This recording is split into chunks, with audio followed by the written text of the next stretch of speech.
Salve galerinha linda, maravilhosa, misteriosa do YouTube, tudo bem com vocês? Comigo tudo ótimo, é claro, não poderia ser diferente, já que nós estamos aqui para aquele papo nacional, antigo e possivelmente sobrenatural. Eu sou Bruna Oliveira, sejam todos muito bem-vindos ao canal Mistérios do Tempo. Antes de começar a falar sobre o vídeo de hoje, eu quero deixar um beijo grande para Zum Castro, um inscrito aqui do canal.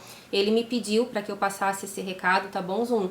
Um beijo grande para você e para nossos irmãos de Birité, isso lá em Belo Horizonte, em Minas Gerais. Mas não fiquem com ciúme, um beijo grande para todos vocês que nos assistem e que nos apoiam. A história de hoje vai falar a respeito da Fordlândia, gente, uma cidade, uma vila que muita gente considera fantasma e que fica lá na região do Pará. É uma história muito intrigante mesmo, que faz parte do nosso Brasil. Muita gente acha que é uma cidade fantasma, que não há mais ninguém morando lá, mas isso não é verdade. Existem sim ainda algumas poucas famílias que moram lá, tá? Então ela não está totalmente abandonada, apesar da situação estrutural daquela vila estar sim bastante deteriorada. Infelizmente ela nem foi tombada ainda pelo patrimônio histórico. Espero que isso seja resolvido antes que essa história fique apenas em ruínas. Muita gente que mora lá diz que tudo isso que eu vou contar para vocês a respeito do sobrenatural, que isso não é bem assim, que não é verdade, mas também tem outras pessoas que falam que sim, que coisas muito estranhas costumam acontecer lá e teve visitantes que nem chegou a concluir o passeio. Então eu espero que vocês gostem aqui dessa história de hoje. Se gostar do vídeo, gente, deixa o like, compartilha na sua rede social, se inscreva aqui no canal se ainda não for inscrito. Se puder também se tornem membros, porque isso vai oferecer para vocês algumas vantagens e vai nos ajudar também ainda mais.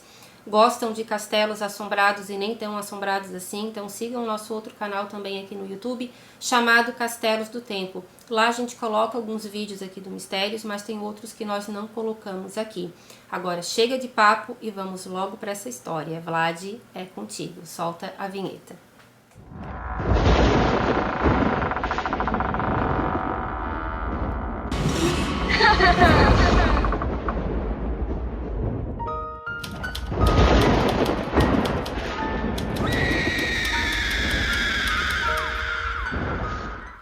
Antes de falar sobre a Fordlândia, nós vamos falar sobre o idealizador dela, que foi Henry Ford.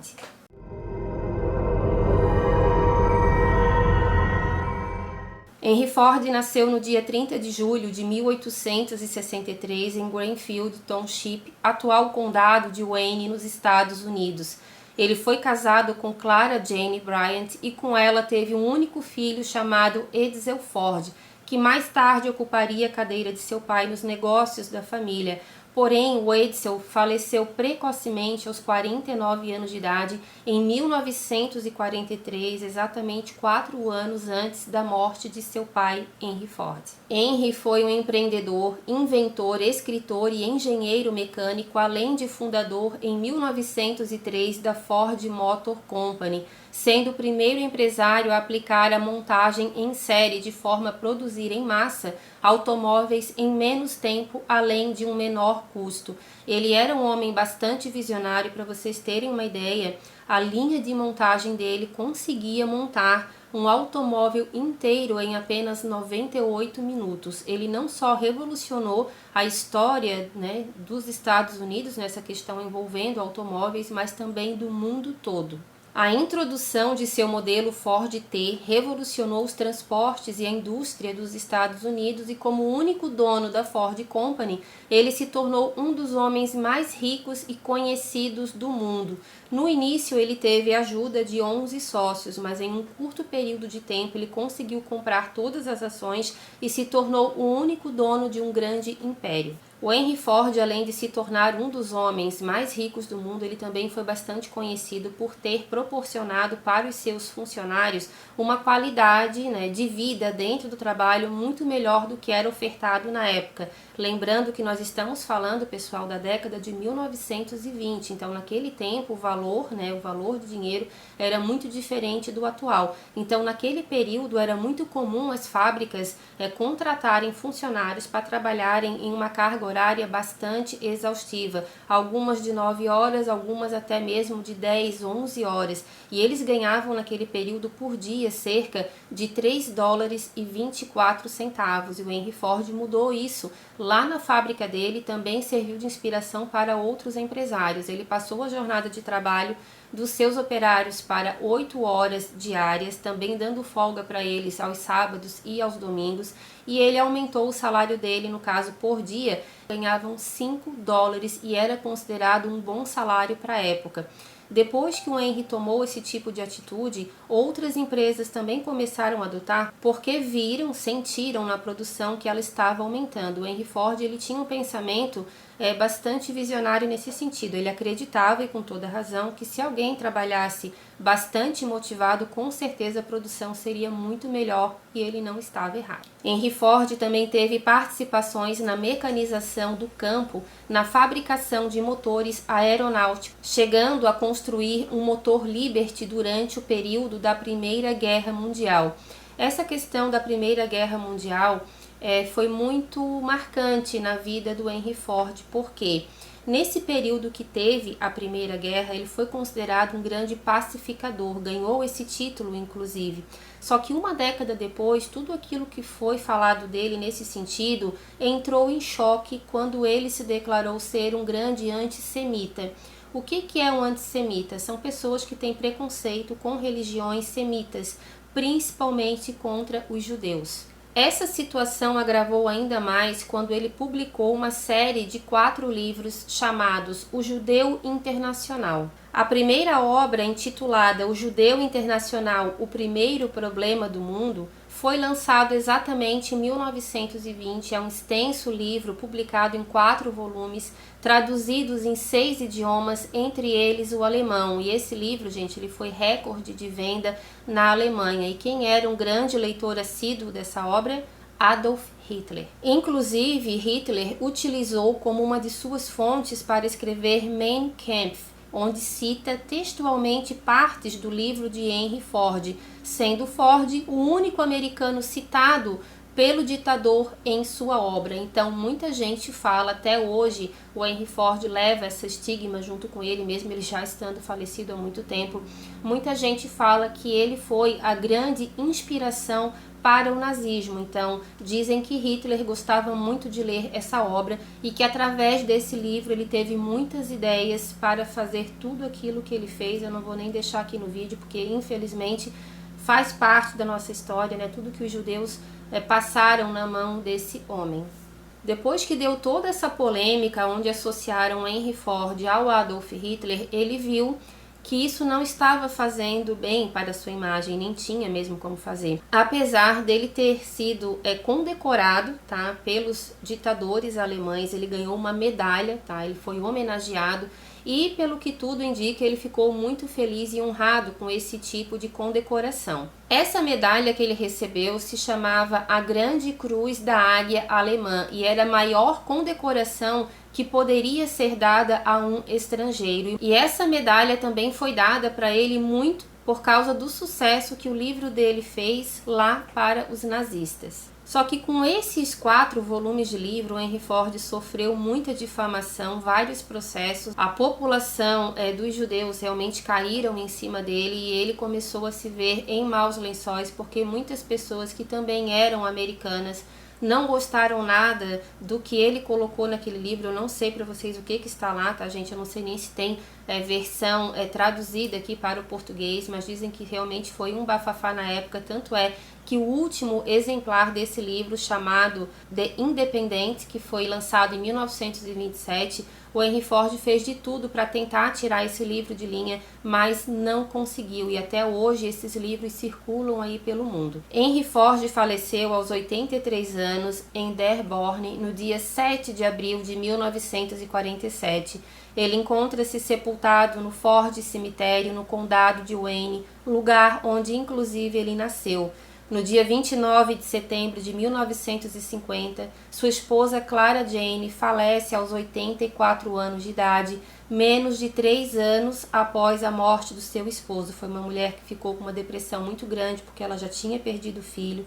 depois perdeu o esposo, então 3 anos depois ela também acabou falecendo. Eu não consegui maiores detalhes, mas pelo que eu entendi, ela está enterrada junto com o marido e junto com o filho também. Então assim, gente, essa foi a história do Henry Ford. Ele foi o grande idealizador de Fordlândia, mesmo nunca tendo estado lá, tá? Ele nunca veio para o Brasil, pelo menos não naquela parte do Pará. Então ele fez todo esse projeto, mandou os encarregados dele para o Pará, mas ele propriamente nunca visitou a sua obra.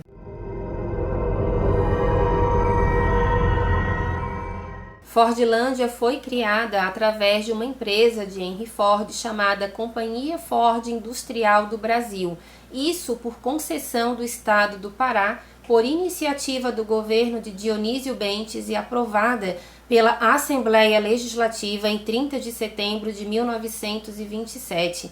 A área de Fordlândia corresponde a 14.568 quilômetros quadrados e fica localizada no município de Aveiro, às margens do rio Tapajós. A construção da Fordlândia gerou também motivo para desagrado de algumas pessoas que gostavam bastante ali da preservação da floresta amazônica, porque essa área precisou ser toda devastada. Árvores foram derrubadas para a construção da vila, isso em 1928, tá, gente? Veio 2 navios dos Estados Unidos trazendo material para que essa vila pudesse ser construída. E uma curiosidade, um desses navios ficou servindo de hospital temporário por bastante tempo. Mas por que a Fordlândia foi construída aqui no Brasil? Primeiro, porque o interesse era das duas partes. Tanto o Brasil tinha interesse em trazer empresas estrangeiras para cá, inclusive elas não pagavam taxa de exportação para nenhum produto que fosse cultivado ou que fosse pego nas terras que fossem adquiridas. Então, no caso, o Henry Ford, ele não pagava taxa de exportação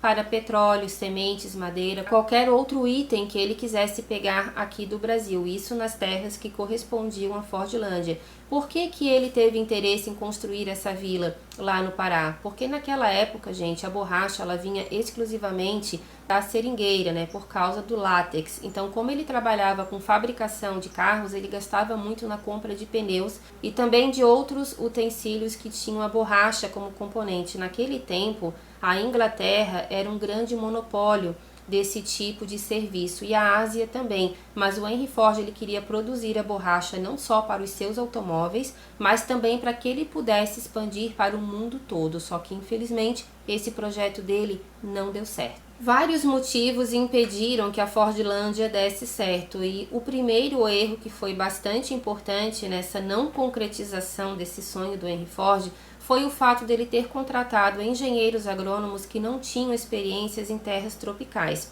A história conta que algumas pessoas nativas lá da região do Pará tentaram ajudar e falaram que a forma como estavam sendo plantadas as seringueiras estava incorreta e que possíveis pragas poderiam acabar acontecendo ali naquelas árvores e dizimá-las, e foi isso mesmo que aconteceu. Por quê? Esses engenheiros, eles plantaram essas árvores com uma distância muito curta uma da outra, ou seja, elas não tinham espaço para se desenvolver e são árvores bem grandes. Então, com isso, aquela informação que os nativos passaram que não foi levada a sério, realmente aconteceu. Muitas pragas dizimaram não somente as folhas das árvores, como também os caules, e muitas dessas árvores não tiveram uma boa produção do látex. Esse foi o primeiro grande erro, gente, mas teve uma sucessão de problemas que realmente atrapalhou bastante a Fordlândia.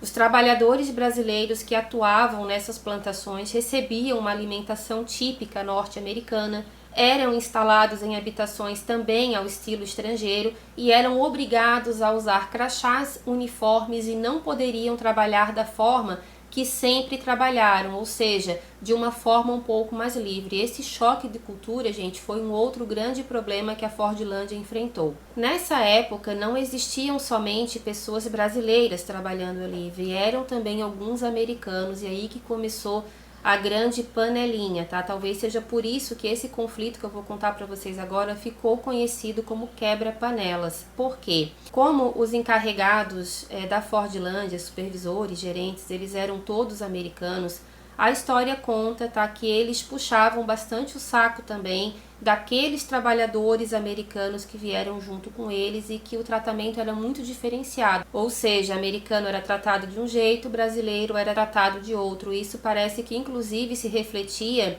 no conforto dessas casas que foram construídas, porque todas elas tinham energia elétrica, tinham geladeira, água corrente, e muitas pessoas, principalmente do Brasil, que eram bastante pobres, vieram também de outras regiões do Brasil, não somente do Pará, para tentar uma melhoria de vida, conseguiram ver ali realmente uma esperança de dar para as suas famílias uma vida melhor. Só que a casa dos brasileiros, tá, gente, eu não sei se isso é 100% confirmado, mas algumas testemunhas da época, que eram aqui do nosso país, falaram que a casa dos brasileiros não tinham telhas, eram de palha, e as dos americanos tinham. Então aí também já tinha gerado um grande conflito, e que esses encarregados também queriam decidir o que os trabalhadores brasileiros deveriam fazer, inclusive no seu horário de folga, no seu período de final de semana. Alguns gostavam de tomar também bebidas alcoólicas fora do horário de trabalho, só que isso estava sendo proibido. Então já estava sendo invadido também um momento de lazer deles, que não era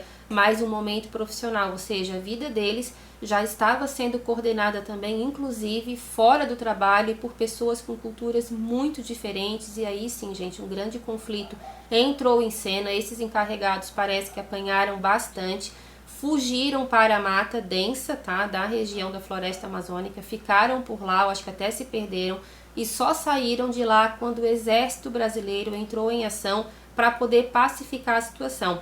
Só que com esse conflito, muita gente, tá, que estava lá nas casinhas, que estava trabalhando, ficou com medo de dar alguma situação um pouco mais grave, pegaram a sua família e foram embora. Alguns permaneceram, mas outros não quiseram viver num ambiente assim de grandes conflitos. E infelizmente nesse caso a Fordlândia ela também acabou tendo um grande prejuízo por causa da falta de mão de obra e mão de obra qualificada. Esses supervisores que estavam escondidos também não quiseram mais ficar ali naquela região, ficaram com muito medo, e isso chegou obviamente aos ouvidos de Henry Ford. Só que o que aconteceu? Ele não veio supervisionar pessoalmente, talvez tenha sido aí também uma grande falha dele, porque ele não esteve aqui para ver como é que estava funcionando tudo isso.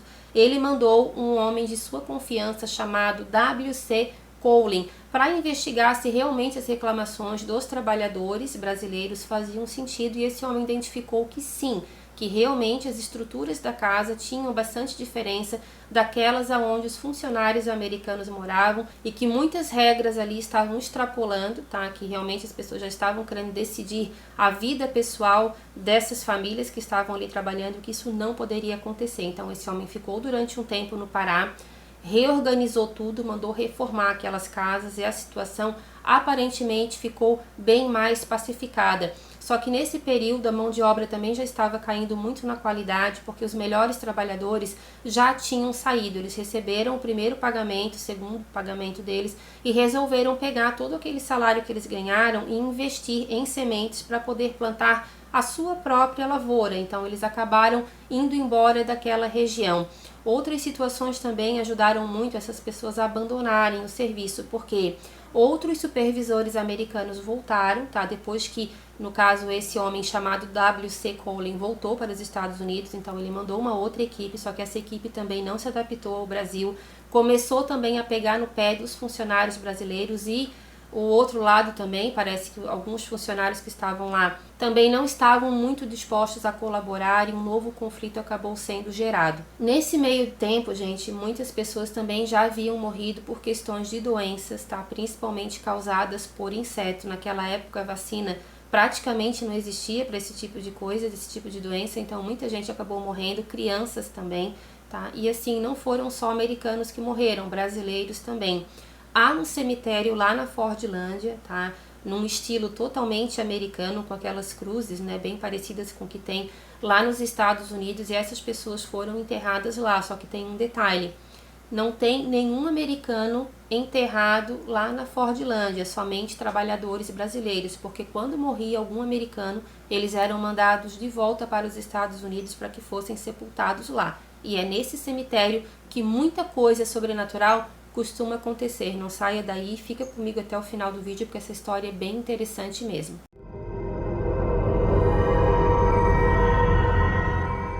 Com as pragas nas plantações de seringueiras avançando cada vez mais e todos os demais problemas mencionados, Henry Ford tentou relocar as plantações em Belterra, isso mais para o norte de Fordlândia, aonde as condições para a seringueira eram melhores, mas a partir de 1945 ele enfrenta um novo problema e dessa vez, gente, foi fatal para os seus negócios no Brasil. Nesse período, a Rússia inventou a borracha sintética, que era a borracha feita através do petróleo. E com isso, as seringueiras lá de Fordlândia, que já não estavam produzindo também um material de boa qualidade, precisava ser vendido por um preço muito mais alto, tá? Então não estava mais valendo a pena para o mundo comprar esse tipo de material, sendo que a Rússia vendia por um preço muito mais barato e com isso realmente o fim da Fordlândia já estava sendo decretado. Como essa borracha sintética lá da Rússia fez muito sucesso, a Fordlândia resolveu definitivamente encerrar a sua produção no ano de 1945. Com o falecimento de Henry Ford, seu neto Henry Ford II assumiu o comando da empresa nos Estados Unidos e decidiu encerrar o projeto de plantação de seringueiras no Brasil. E a vila foi evacuada e quem ainda morava lá, gente, precisou sair. Nessa época, cerca de 90 pessoas precisaram sair das suas casas. Tinha muita gente lá que insistia nesse trabalho, dava o seu melhor, queria continuar porque tinham uma casinha para morar com água corrente, com luz elétrica, com geladeira, coisas que muitos deles nunca tinham conhecido, mas infelizmente eles precisaram sair. Através de um decreto de 24 de dezembro de 1945, o governo federal brasileiro definiu as condições de compra do acervo da Companhia Ford Industrial do Brasil. A Ford foi indenizada nesse período no valor de $250 mil e o governo federal assumiu todos os prejuízos causados também para esses funcionários, porque como a empresa fechou, muita gente ali ficou sem receber, então o governo assumiu e regularizou todos esses pagamentos dos trabalhadores remanescentes. Com a compra da Fordlândia, o Brasil recebeu 6 escolas, 4 em Belterra e 2 na própria Fordlândia. Recebeu também 2 hospitais, estações de captação, tratamento e distribuição de água nas 2 cidades, tanto em Belterra quanto na vila de Fordlândia, usinas de força, mais de 70 quilômetros de estradas, 2 portos fluviais, estações de rádio e telefonia, 2.000 casas para trabalhadores, 30 galpões e outros centros de análise também que tinha ali para a terra e também centro de análise para autópsias, fora outras instalações que também sobraram, porque assim, gente, é muita coisa mesmo que ficou nesse local que o Brasil acabou comprando. Se for para eu citar todas elas aqui para vocês, vai meia hora de vídeo, então assim, o Brasil acabou comprando muita coisa realmente, Fordlândia inteira se tornou propriedade do nosso país, pena que ela nunca foi aproveitada para outro tipo de negócio. Poderia sim ter sido feito um novo projeto naquele local que hoje as instalações estão ali se deteriorando com o tempo e como eu falei para vocês lá no início do vídeo, nem tombado esse local ainda é. Então espero que as autoridades, não só do Pará, mas também do governo federal, um dia possa olhar com bastante carinho para esse local, que ainda tem muita gente que está lá, está morando lá e deseja transformar esse local novamente em um lugar de esperança para que, quem sabe, uma nova empresa possa ser montada e muitos empregos aí possam ser dados também para essa população. Então assim, gente, essa foi a parte envolvendo a história de Fordlândia, tanto do seu idealizador, Henry Ford, quanto também da própria vila, Porque a gente fala vila porque é o nome que é dado, mas é praticamente uma cidade, porque ali tinha de tudo, gente, hospital, escola, tudo aquilo que eu já falei para vocês e que infelizmente hoje está lá assim, ó, Deus dará. Algumas casas ainda estão um pouco mais conservadas porque algumas pessoas estão morando lá dentro ainda, mas tem outras instalações que estão assim praticamente já caindo, assim, vidros quebrados. É uma pena, porque aquele lugar ali totalmente reformado poderia ser um local muito bonito, pelo menos para abrigar algumas famílias carentes. Terminamos então a parte histórica do vídeo e agora a gente vai para a parte sobrenatural e eu espero que vocês gostem.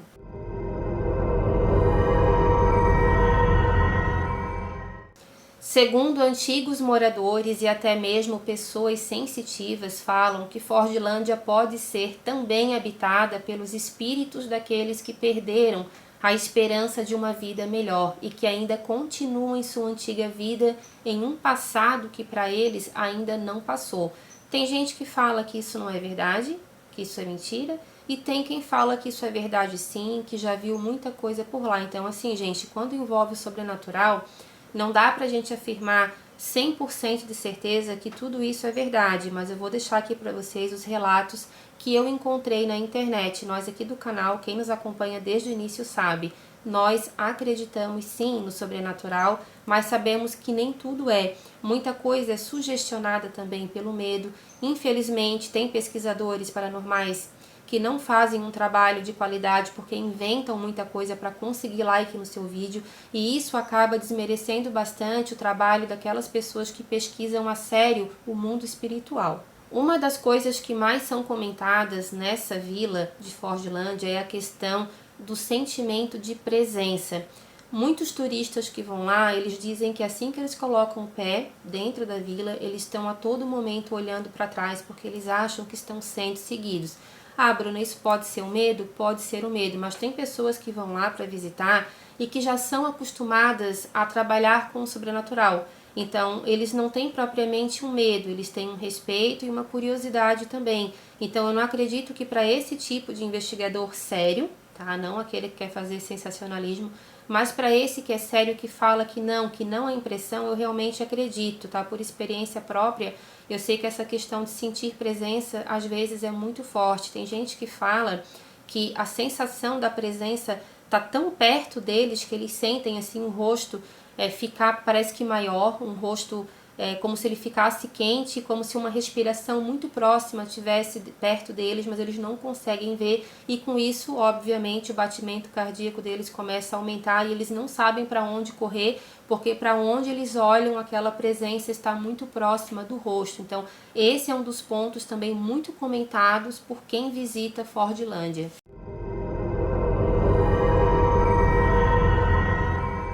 Um dos lugares de Fordlândia que é considerado bastante assombrado é o antigo cemitério.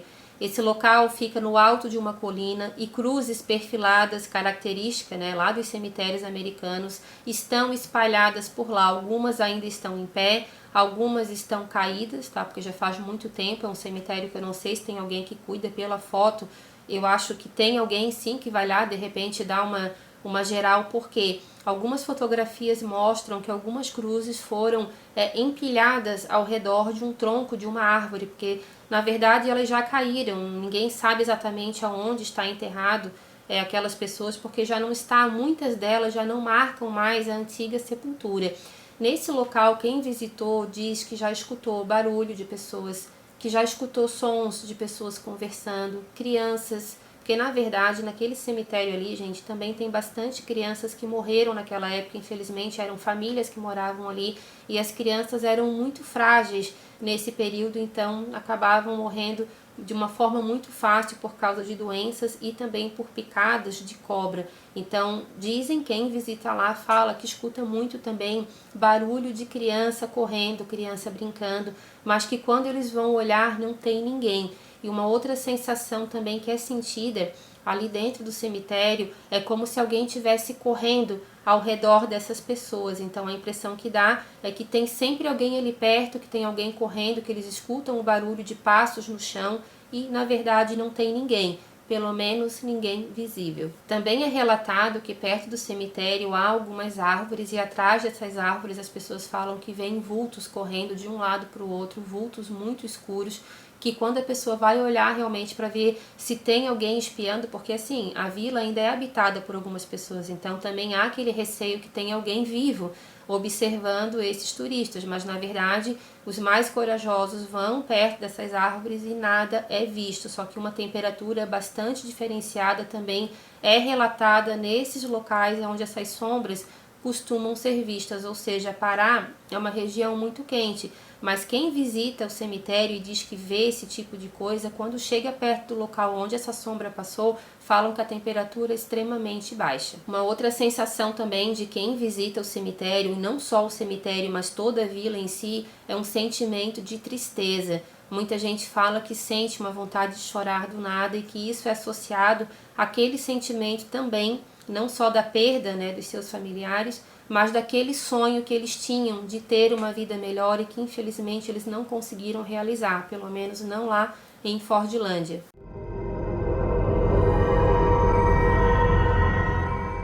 Em um dos galpões, o maior deles, há muitas coisas guardadas, como antigos maquinários, carros, ferramentas, móveis e também os equipamentos e camas do antigo hospital.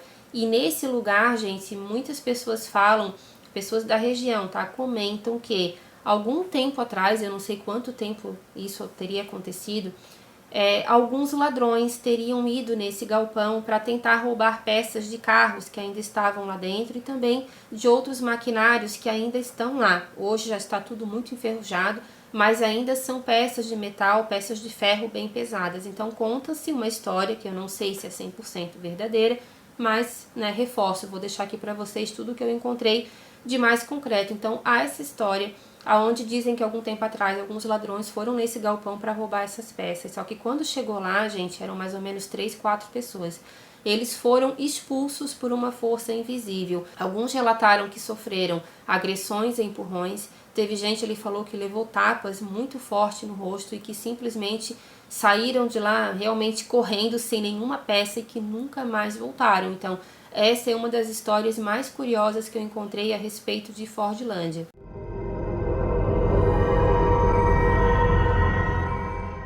Dentro das casas mais antigas costumam acontecer coisas estranhas. E assim, gente, quem visita Fordlândia fala que dentro dessas casas que não há nenhum morador, que já estão com os vidros quebrados, elas são casinhas de madeira, mas esses turistas falam que chamam, tá? Ficam chamando, né, ou de casa, ou Dona Maria, para ver se alguém aparece, porque eles acreditam que tem alguém dentro da casa, mas não há ninguém. Mas eles falam que tem certas residências, não todas, tá? Que tem muito barulho, como se tivesse alguma coisa virando dentro de casa, como se uma mesa estivesse virando, copos se quebrando, e na verdade não tem ninguém. Então eles chamam para ver se realmente não tem ninguém escondido, ninguém que queira fazer algum tipo de brincadeira, mas eles falam que não, e é justamente nesse momento que eles começam a ver sombras passando, aí fica até arrepiada, gente, fica passando assim de um lado para outro, entre uma casa e outra, entre as árvores. Dizem assim que dependendo da pessoa, dependendo da sensibilidade, assim, é muita sombra passando mesmo e que eles não conseguem ficar ali e acabam indo embora. Então essa questão das sombras e da presença são os relatos paranormais mais relatados em Fordlândia. O visual não é tão visto, porque tem alguns locais que tem muito relato, eu vejo uma mulher passando, uma mulher de branco, uma mulher de preto, e lá pelo menos eu não consegui encontrar nenhum relato que descreve uma aparição assim, mas sim a questão das sombras, tá? Que passam de uma forma muito rápida e também dessa forte presença que chega a dar uma pressão muito grande na cabeça das pessoas. Muitos passaram mal, tiveram tontura e acabaram abandonando o passeio. Outros relatos também que incluem a vila de Fordlândia é a respeito do barulho de máquinas, como se uma máquina muito grande, muito pesada, estivesse sendo ligada, tá? As pessoas escutam isso, saem correndo para ver aonde que é aquele barulho, que geralmente vem daquele galpão bem grande também, que eu comentei agora há pouco. Então dizem que o barulho de máquinas é muito escutado lá de dentro, mas assim, gente, nem tudo que um escuta, o outro escuta também. Tem gente que visita, diz que está escutando, diz que está vendo, mas quem está do lado fala que não viu nada. Então é aí também que às vezes entra um pouco em descrédito, né, tudo que aquela outra pessoa que é mais sensível, né, naquele momento pelo menos, está conseguindo ver. Então nem tudo que eu vejo você vê, mas não quer dizer que alguém está mentindo. Então assim, gente, a vila de Fordlândia é um local, né, dentro da floresta amazônica, é um local que eu espero realmente que um dia seja mais valorizado. E assim, são histórias que o povo conta, né? Tem gente que fala que não é nada disso e tem gente que bate o pé, que é assombrado assim, ponto final. Então esses são os relatos que eu encontrei, achei muito interessante toda essa história desde a origem lá, né, vindo de Henry Ford até o final dela, né, infelizmente hoje praticamente abandonada. Tem pessoas que moram lá, mas as estruturas realmente estão bem precárias, tá bom, gente? Eu espero que vocês tenham gostado. Deixem aqui para mim no comentário se vocês acham que a Fordlândia é realmente assombrada ou se isso tudo é lenda. Se vocês já foram visitar esse local, se conhecem alguém que foi lá também, tiver alguma história diferente para contar, deixa aqui para mim nos comentários que quem sabe a gente também não faz um vídeo 2, como nós fizemos lá com o vídeo de Paranapiacaba. Tem o vídeo número 1 e o vídeo número 2. Se você ainda não viu, corre lá para conferir que tá bem interessante também essa história nacional, tá bom? Um beijo grande e até o próximo vídeo. Tchau, tchau!